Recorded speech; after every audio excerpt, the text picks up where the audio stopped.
Hi, good morning. So ಇವತ್ತು ಒಂದು ವರ್ಷದ review Royal Enfield Classic 2014 version. So last year ಜನವರಿ ಮಂತಲ್ಲಿ ತೊಗೊಂಡಿದ್ದು, ಬರ್ತ್ಡೇಗೆ ಅಂತ ತೊಗೊಂಡಿದ್ದು. ಸೊ ಇಲ್ಲಿಗೆ ಒಂದು ವರ್ಷ ಆಯಿತು. ಮತ್ತು ಥರ್ಡ್ ಸರ್ವಿಸ್ ಕೂಡ ಆಯಿತು. ಥರ್ಡ್ ಸರ್ವಿಸ್ ಕೂಡ ಮುಗಿಸ್ಕೊಂಡು ಜಸ್ಟ್ ಈಗ ತಾನೇ ಬಂದಿರೋದು. ಮತ್ತು ಇವತ್ತು ನನಗೆ ಅನಿಸಿದ್ದು ಪಾಸಿಟಿವ್ ಮತ್ತು ನೆಗೆಟಿವ್ ಇದ್ರ ಬಗ್ಗೆ ಎಲ್ಲ ಮಾತಾಡೋಣ. ಮತ್ತು ಥರ್ಡ್ ಸರ್ವಿಸ್ ಬಿಲ್ ಕೂಡ ಬಂದಿದೆ. ಎಷ್ಟಾಯಿತು ಅಂತ ಹೇಳಿದ್ರೆ 1535 ಆಯಿತು. ಸೊ ಫಸ್ಟ್ ಥಿಂಗ್, ಪಾಸಿಟಿವಿಟಿ ಬಗ್ಗೆ ಮಾತಾಡೋಣ. ನೆಗೆಟಿವಿಟಿ ಲಾಸ್ಟಲ್ಲಿ ಮಾತಾಡೋಣ. ಪಾಸಿಟಿವ್ ಪಾಯಿಂಟ್ಸ್ಗಳಲ್ಲಿ ಬಹಳ ಇಂಪಾರ್ಟೆಂಟು. ಇದೊಂದು ಬ್ಯಾಡ್ಜಿಂಗ್ನ ನೀವು ಫ್ರೀಯಾಗೆ ತೊಗೋಬಹುದು. ಸೊ ನಾನು ನನ್ನ ವೈಫ್ ಹೆಸರನ್ನ ಇಲ್ಲಿ 2014 ಜನವರಿ ಟೈಮಲ್ಲಿ ನನ್ನ ಬರ್ತ್ಡೇಗೋಸ್ಕರ ತೊಗೊಂಡಿರೋದು. ಅದಕ್ಕೋಸ್ಕರ ಅದು ಇರಲಿ ಅಂತೇಳಿ ಅದು ಹಾಕ್ಸಿದ್ದು. ನೆಕ್ಸ್ಟು ಡಿಜಿಟಲ್ ಅಂದರೆ ನಿಮ್ಮದು ಎಷ್ಟು ಫ್ಯೂಯಲ್ ಇದೆ. ಸೊ ನನ್ನದು ಪ್ರೀವಿಯಸ್ 2019 ಮಾಡೆಲ್ ಇತ್ತು. ಸೊ ಅದರಲ್ಲಿ ಏನೂ ತೋರಿಸ್ತಾ ಇರಲಿಲ್ಲ. ಬಟ್ ಇದರಲ್ಲೆಲ್ಲ ತುಂಬ ತೋರಿಸುತ್ತೆ. ಮತ್ತು ಅದರಲ್ಲಿ ಸೈಡ್ ಲಾಕ್ ಮಾಡಬೇಕಾಗಿತ್ತು. ಇದರಲ್ಲೆಲ್ಲನೂ ಒಂದೇ ಬಟನಲ್ಲಿ ಲಾಕ್ ಮಾಡ್ಬೋದು. ನಾರ್ಮಲ್ ನಮ್ಮದು ಬೇರೆ ರೀತಿ ಬೈಕ್ಗಳು ಇರುತ್ತಲ್ವ, ಹಾಗೆ ಒಂದೇ ಥರ ನಿಮಗೆ ಒಂದೇ ಕಿನಳೆಲ್ಲ ಬಂದುಬಿಡುತ್ತೆ. So no issues. ಮತ್ತು ಸೈಡ್ ಹಾಕ್ಬೇಕಂತೇನಿಲ್ಲ. ಸೊ ಇದು ಆಫ್ಟರ್ ಮಾರ್ಕೆಟ್ ನಾವು ಹಾಕ್ಸಿರೋವಂಥದ್ದು. ಇದ್ರಲ್ಲಿ ಬರೋಲ್ಲ ಸ್ಟಾಕಲ್ಲಿ. ಮತ್ತು ಗಾರ್ಡು ಅಷ್ಟೇ ಆಫ್ಟರ್ ಮಾರ್ಕೆಟೇ ಹಾಕ್ಸಿರೋವಂಥದ್ದು. ಸೊ ಮತ್ತು ಇದು ಅಷ್ಟೇ, ನೀವು ಆಲ್ರೆಡಿ ಸೌಂಡ್ ಕೇಳಿಸ್ಕೊಂಡಿದ್ದೀರಾ. ಸೊ ಅದು ಬಂದು ತಗ್ಲಾಕೋಗ್ಬಾರ್ದು ಪೊಲೀಸರ ಹತ್ರ ಅಂತ ಹೇಳಿ ಮೀಡಿಯಮ್ ಆ ಥರ ಸೌಂಡ್ಸ್ ಹಾಕಿರೋದು. It's okay. ಮೈಲೇಜಲ್ಲಿ ಅಂತ ಡಿಫ್ರೆನ್ಸ್ ಏನು ಆಗ್ತಿಲ್ಲ. ಓಕೆ, ಒಂದು ಲೆವೆಲ್ಗೆ ಸೌಂಡಿಂಗ್ ಚೆನ್ನಾಗಿದೆ. ಸೀಟು ಅಷ್ಟೇ, ನಾನು ಯಾವುದು ಕೂಡ ಅಡಿಷ್ನಲ್ ಮಾಡಿಫಿಕೇಷನ್ ಮಾಡಿಸಿಲ್ಲ. ಏನಿದೆಯೋ ಅದು ಹಂಗೆ PPF ಮಾಡಿಸಿಲ್ಲ, ಏನೂ ಮಾಡಿಸಿಲ್ಲ. ತುಂಬ ಚೆನ್ನಾಗಿದೆ. ಮೇಂಟೈನಿಂಗ್ ಇದೆ, ಆರಾಮಾಗಿದೆ. ಇಷ್ಟು ಚೆನ್ನಾಗಿ ಕಂಫರ್ಟ್ ಇರುವಂಥ ಗಾಡಿ. ಮತ್ತು ಪಾಸಿಟಿವ್ ಆಗಿ ಹೇಳುವಂಥ ಕೆಲವೊಂದಷ್ಟು ವಿಚಾರಗಳಲ್ಲಿ ಬಹಳ ಮುಖ್ಯವಾಗಿ ಬರುವಂಥದ್ದು ವೈಬ್ರೇಷನ್. ಈ ಗಾಡಿನಲ್ಲಿ ವೈಬ್ರೇಷನದ್ದು ಆಲ್ಮೋಸ್ಟ್ ಇಲ್ಲ. ನಂದು ಪ್ರೀವಿಯಸ್ 2019 ಮಾಡಲ್ ಕಂಪೇರ್ ಮಾಡಿದ್ರೆ ಇದರಲ್ಲಿ ಅದಕ್ಕೂ ಕಂಪ್ಯಾರಿಸನೇ ಇಲ್ಲ. ಏನೋ ಒಂದು ನಾರ್ಮಲ್ ಪಲ್ಸರ್ ಬೈಕ್ ಓಡಿಸ್ತಿರೋ ಥರ ಇದೆ. ಅಷ್ಟು ಚೆನ್ನಾಗಿ ಇದರಲ್ಲಿ ಐಸೋಲೇಟ್ ಮಾಡಿದ್ದಾರೆ ಸೌಂಡನ್ನ. ಆಲ್ಮೋಸ್ಟ್ ಎಲಿಮಿನೇಟ್ ಅಂತಲೇ ಹೇಳ್ಬೋದು. ಅಷ್ಟು ಚೆನ್ನಾಗೆ ಇದನ್ನ ಓಡಿಸ್ಬೋದು. ಆಬ್ವಿಯಸ್ಲಿ ವೆಯ್ಟ್ ಸೇಮ್ ಇದೆ. ಆಲ್ಮೋಸ್ಟ್ ಇನ್ನೊಂದು ಸ್ವಲ್ಪ ಜಾಸ್ತಿನೇ ಇರ್ಬೋದು, ಬಟ್ ಗೊತ್ತಾಗಲ್ಲ ನಿಮಗೆ. ರೈಡಿಂಗ್ ಕಂಫರ್ಟ್ ಅಷ್ಟು ಚೆನ್ನಾಗಿದೆ. ಮತ್ತು ಈ ರೇರ್ ಲೈಟ್ ಕೂಡ ಚೇಂಜ್ ಮಾಡಿರೋದು, ಅದು ಇನ್ನೊಂದು ಪ್ಲಸ್ ಪಾಯಿಂಟ್ಸು. ನೆಕ್ಸ್ಟು, ನೀವು ಎಷ್ಟೇ ವೆಯ್ಟ್ ಇದ್ರೂ ಕೂಡ ಅಷ್ಟು ಬ್ಯಾಲೆನ್ಸಿಂಗ್ ಚೆನ್ನಾಗಿ. ಲಾಸ್ಟ್ ಟೈಮ್ ಬ್ಯಾಲೆನ್ಸಿಂಗ್ ಇರಲಿಲ್ಲ. ಸ್ವಲ್ಪ ಪುಲ್ಲಿಂಗ್ ಕೊಟ್ಟಿದ ತಕ್ಷಣ ಹಾಗೆ ಒಂಚೂರು ಏನೋ ಸ್ವಲ್ಪ ಅನ್ಬ್ಯಾಲೆನ್ಸ್ ಥರ ಇತ್ತು. ಬಟ್ ಇದು ತುಂಬ ಬ್ಯಾಲೆನ್ಸ್ ಆಗಿದೆ. ಇದು ಇದರಲ್ಲಿ ಮೇಜರ್ ಪಾಯಿಂಟ್. ಆ್ಯಂಡ್ ನೆಕ್ಸ್ಟು ಬರೋದಾದರೆ ಇದ್ರದ್ದು ಶೇಪ್, ಸ್ಟಿಕ್ಕರಿಂಗ್ ಮತ್ತು ಮೌಂಟ್ ಮಾಡಿರೋಂಥ ಸ್ಪೇಸ್. ಮತ್ತು ಇದು ಬಂದು JJ ಇಂಜಿನ್. ಇದು ಹೊಸ ಇಂಜಿನ್. ಲಾಸ್ಟ್ ಟೈಮ್ ಕಂಪೇರ್ ಮಾಡಿದ್ರೆ ಈ ಟೈಮ್ ಇಂಜಿನ್ ಚೇಂಜ್ ಮಾಡಿದ್ದಾರೆ. ಸ್ವಲ್ಪ ಒಂದು ಲೆವೆಲ್ಗೆ ಬೆಟರ್ಮೆಂಟ್ ಮಾಡಿದ್ದಾರೆ. ಸ್ವಲ್ಪ ಸೌಂಡ್ ಆಗಿರಲಿ ಅಥವಾ NVH ಲೆವೆಲ್ ಆಗಿರಲಿ, ಪ್ರತಿಯೊಂದೂ ಕೂಡ ಐಡಲಾಗಿ ತುಂಬಾ ಕೂಡ ಚೆನ್ನಾಗಿದೆ. ಆ್ಯಂಡ್ ನೆಕ್ಸ್ಟ್ ಬಂದು ಇದರಲ್ಲಿ ವಾಚ್ ಕೂಡ ತೋರಿಸುತ್ತೆ. ಮತ್ತು ನಿಮ್ಗೆ ಇಲ್ಲಿ GPS ಕೂಡ ನೀವು ಆ್ಯಡ್ ಮಾಡ್ಕೋಬಹುದು ಬೇಕಾಯಿತು ಅಂತ ಹೇಳಿದ್ರೆ. ಬಟ್ ನನಗೇನು ಅದು ಅಷ್ಟು ವರ್ತ್ ಇರಲಿಲ್ಲ, ಹಂಗಾಗಿ ಮಾಡ್ಕೊಳ್ಳಿಲ್ಲ. ಸೊ ಕ್ಲಚ್ ಅಡ್ಜಸ್ಟ್ಮೆಂಟ್ ಕೂಡ ಇದೆ. USB ಪೋರ್ಟ್ ಕೂಡ ಇದೆ. ಸೊ ನೀವು ಎಮರ್ಜೆನ್ಸಿ ಟೈಮಲ್ಲಿ ನಿಮ್ಮ ಮೊಬೈಲ್ಗೆ ಅಥವಾ ಬೇರೆ ಗ್ಯಾಡ್ಜೆಟ್ಸ್ಗಳಿಗೆ ನೀವು ಇಲ್ಲೇ ಥ್ರೂ USB ಮುಖಾಂತರ ನೀವು ಚಾರ್ಜಿಂಗ್ ಮಾಡ್ಕೋಬಹುದು. ನನಗೆ ಮತ್ತು ಇನ್ನೊಂದು ಇದರಲ್ಲಿ ಪ್ಲಸ್ ಪಾಯಿಂಟ್ ಅಂತ ಅನಿಸಿದ್ದು ಆ ಸಾಲಿಡ್ನೆಸ್.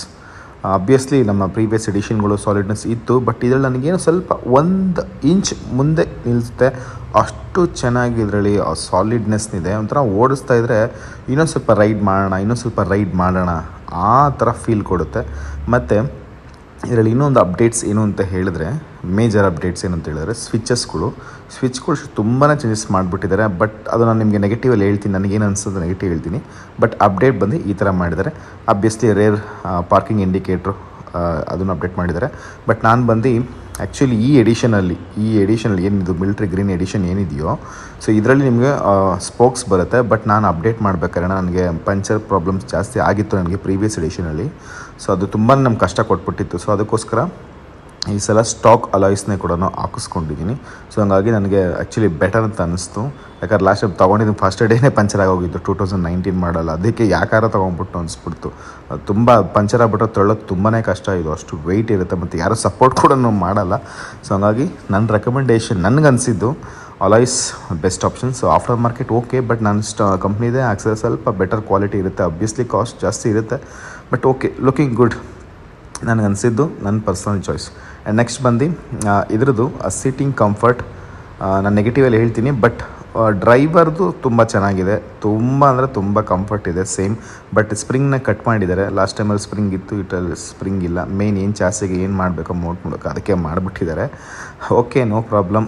ಆ್ಯಂಡ್ ನೆಕ್ಸ್ಟ್ ಬಂದು ಇದೇನೇನಿದೆಯೋ ಎಕ್ವಿಪ್ಮೆಂಟ್ಸ್ಗಳು ಮೊದಲು ಬಿಚ್ಚಬೇಕಂದ್ರೆ ಒಂದು ಐಟಮ್ ಬಿಚ್ಚಬೇಕಂದ್ರೆ ಎಲ್ಲ ಮೋಲ್ಡ್ಗಳು ಬಿಚ್ಚಬೇಕಿತ್ತು. ಬಟ್ ಈಗ ಹಂಗಲ್ಲ, ಎಲ್ಲದಕ್ಕೂ ಸಪ್ರೇಟ್ ಮಾಡಿಬಿಟ್ಟಿದ್ದಾರೆ. ಸೊ ನಿಮಗೆ ಬ್ಯಾಟ್ರಿ ಸಪ್ರೇಟಾಗಿ ಬಿಚ್ಚೋದಿಂದೇ ಮಾತ್ರ ಇತ್ತು ಲಾಸ್ಟ್ ಟೈಮ್. ಬಟ್ ಈ ಸಲ ಬ್ಯಾಟ್ರಿನೂ ಮಾಡ್ಬೋದು ಸಪ್ರೇಟಾಗಿ, ಇಶ್ಯೂ ಸಪ್ರೇಟಾಗಿ ಮಾಡ್ಬೋದು, ಇಂಜಿನ್ ಸಪ್ರೇಟಾಗಿ ಮಾಡ್ಬೋದು, ಪ್ರತಿಯೊಂದು ಮತ್ತು ಗೇರ್ದು ಮೆಕ್ಯಾನಿಸಮ್ ಸಪ್ರೇಟ್ ಮಾಡ್ಬೋದು, ಪ್ರತಿಯೊಂದನ್ನು ಕೂಡ ನೀವು ಚೇಂಜ್ ಮಾಡ್ಬೋದು. ಅಷ್ಟು ಚೆನ್ನಾಗಿ ಅಚ್ಚುಕಟ್ಟಾಗಿ ಡಿಸೈನ್ ಮಾಡಿದ್ದಾರೆ. ಮತ್ತು ನನ್ನ ಹತ್ರ ಬಂದು ಡ್ಯುಯಲ್ ಡಿಸ್ಕ್, ಸೊ ಹಂಗಾಗಿ ಬ್ರೇಕಿಂಗ್ ಕೂಡ ತುಂಬ ಚೆನ್ನಾಗಿದೆ ಅಂತಲೇ ಹೇಳ್ಬೋದು. ಬಟ್ ನನಗೆಲ್ಲೂ ABS ಸಮ್ಟೈಮ್ಸ್ ನನಗೆ ಒಂದು ಲಾಕಿಂಗ್ ಅಂತ ಅನಿಸುತ್ತೆ. ಸೊ ಇದಿಷ್ಟು ಇದಕ್ಕೆ ಸಂಬಂಧಪಟ್ಟಂಗೆ ಪಾಸಿಟಿವ್. ಈಗ ನೆಗೆಟಿವ್ ಬಗ್ಗೆ ಮಾತಾಡೋಣ. ರೇರ್ ಸೀಟ್ ಡಬ್ಬ ಅಂದರೆ ಡಬ್ಬ. ರೇರ್ ಸೀಟ್ ನನಗೆ ಒಂಚೂರು ನನಗೆ ಪ್ರೀವಿಯಸ್ ಎಡಿಷನಲ್ಲೂ ಇಷ್ಟ ಆಗಲಿ, ಇದರಲ್ಲೂ ಇಷ್ಟ ಆಗಲಿಲ್ಲ. ಆ್ಯಂಡ್ ನೆಕ್ಸ್ಟು ನೆಗೆಟಿವಿಟಿ ಕಡೆಗೆ ಬರೋದಾದರೆ, ನನಗೆ ಇದರಲ್ಲಿ ಆಬ್ವಿಯಸ್ಲಿ ಏನೂ ಮಾಡೋಕ್ಕಾಗಲ್ಲ. BS6 ನಾರ್ಮ್ಸ್ ಪ್ರಕಾರ ವೈಬ್ರೇಷನ್ ಅಂತೀನಿ, ಸೌಂಡ್ ಲೆವೆಲ್ ಕಮ್ಮಿ ಮಾಡಬೇಕು ಅಂತ ಅನಿಸ್ತದೆ. ಇದರಲ್ಲಿರೋವಂಥ ಸ್ಟಾಕ್ ಎಕ್ಸಿಸ್ಟಿಂಗ್ ಏನು ಎಕ್ಸಾಸ್ಟ್ ಇದೆಯೋ ಡಬ್ಬ ಥರ ಇದೆ. ಡಬ್ಬ ಅಂದರೆ ಡಬ್ಬ ಥರ ಇದೆ. ನೀವು ಬೇಕಾದ್ರೆ ನಂತರ ಇಲ್ಲ ಆ ಆಡಿಯೋ ಕ್ಲಿಪ್ಪು ಇದೆಯರ ಆಗ್ತಿದೆ, ಬೇಕಾದ್ರೆ ನೀವು ಹೋಗಿ ಗೂಗಲಲ್ಲಿ ಚೆಕ್ ಮಾಡಿ. ಒಂದು ಚೂರು ಚೆನ್ನಾಗಿಲ್ಲ. ಇದ್ರ ಬರೋ ಪಲ್ಸರೇ ತೊಗೊಂಬಿಡೋಣ ಹಳೇದು ಅಂತ ಅನಿಸ್ಬಿಡುತ್ತೆ. ಒಂಚೂರು ಸೌಂಡಿಂಗ್ ಇಲ್ಲ. ಅದಕ್ಕೋಸ್ಕರ ನಾನು ಇದನ್ನು ಹಾಕ್ಕೊಂಡಿದ್ದು. ಇದು ನೆಗೆಟಿವಲ್ಲಿ ಎರಡನೇ ಮೇಜರ್ ಪಾಯಿಂಟು. ಮೂರನೇದು ಬಂದು ಕಿಕ್ ಸ್ಟಾರ್ಟ್ ಇಲ್ಲ. ರಾಯಲ್ ಎನ್ಫೀಲ್ಡ್ ಅಂದ್ರೇ ಆ ಕಿಕ್ಕು ಹೊಡೆದು ಬಗ್ಸ್ಬಿಟ್ಟು ಹೊಡೆದ್ರೇ ಮಜಾ. ಆಬ್ವಿಯಸ್ಲಿ ಇದು ಪಾಸಿಟಿವ್ ಅಂತ ಅಂದ್ಕೊಟ್ರೆ ಪಾಸಿಟಿವೇ, ನೆಗೆಟಿವ್ ಅಂದ್ಕೊಟ್ರೆ ನೆಗೆಟಿವೇ. ಬಟ್ ನನಗೆ ಅದು ಪ್ರೀವಿಯಸ್ ಎಡಿಷನಲ್ಲಿ ನನಗೆ ಆ ಕಿಕ್ ಹೊಡೆದು ಆ ಮಜಾ ಸಿಗ್ತಾಯಿತ್ತು. ಆಬ್ವಿಯಸ್ಲಿ ಅದು ಒಂದು ಕಿಕ್ಕೆ ಆಗ್ತಿತ್ತು. ಬಟ್ ಇದರಲ್ಲಿ ಆ ಕಿಕ್ಕರ್ ಬರಲ್ಲ. ಅದು ಇದರಲ್ಲಿ ಇನ್ನೊಂದು ಮೇಜರ್ ಪಾಯಿಂಟ್. ಮತ್ತು ಒಂದು ಸಲ ನಾನು ನಿಲ್ಲಿಸ್ಬಿಟ್ಟು ಹೊಟ್ಟೋಗಿದ್ದೆ, ಗೊತ್ತಿಲ್ಲದೆ ಕೀನ ಬಿಟ್ಬಿಟ್ಟು ಹೋಗ್ಬಿಟ್ಟಿದ್ದೆ. ಅದೇನಾಯ್ತು, ಆಫೇ ಮಾಡಿರಲಿಲ್ಲ. ಹೆಡ್ಲೈಟ್ ಏನಾಗಿತ್ತು, ಜಸ್ಟ್ 3 to 3.5 hours ನಂಗೆ ಗೊತ್ತಿಲ್ಲದೆ ಬಿಟ್ಬಿಟ್ಟು ಹೋಗ್ಬಿಟ್ಟಿದ್ದೆ. ಬ್ಯಾಟ್ರಿ ಫುಲ್ಲು ಡ್ರೈನ್ ಆಗಿಬಿಟ್ಟಿತ್ತು. ಸೊ ಯಾಕಂದರೆ ಇದರಲ್ಲಿ ಹಾಲೋಜನ್ ಇರೋದ್ರಿಂದ ಅದೊಂದು ಮೇಜರ್ ಪಾಯಿಂಟ್ಸು, ಬಹಳ ಬೇಗ ಬ್ಯಾಟ್ರಿ ಡ್ರೈನ್ ಆಗುತ್ತೆ. ಸೊ ಅದಕ್ಕೆ LED ಕೊಟ್ಟಿದ್ರೆ ಪ್ರಾಬ್ಲಿ ಚೆನ್ನಾಗಿರ್ತಿತ್ತೇನೋ ಅಂತ ನನ್ನ ಭಾವನೆ. ಸೊ ಹಾಗಾಗಿ ಅದು ನನ್ನ ಪ್ರಕಾರ ನೆಗೆಟಿವ್ ಅಂತ ಅನ್ನಿಸ್ತು. ಇದಿಷ್ಟೇ, ಬೇರೆ ಏನು ನನಗೇನು ಆ ಥರ ನೆಗೆಟಿವ್ ಅಂತ ಅನಿಸಿಲ್ಲ. ಆಬ್ವಿಯಸ್ಲಿ ವೆಯ್ಟ್ ಜಾಸ್ತಿ ಇರೋದು ಮೈಲೇಜ್ ಕಮ್ಮಿ ಬರುತ್ತೆ, ಅದು ನಾವು ಏನೂ ಮಾಡೋಕ್ಕಾಗಲ್ಲ, ಅದೆಲ್ಲ ಗೊತ್ತಿರೋ ವಿಚಾರ. Thank you so much and by.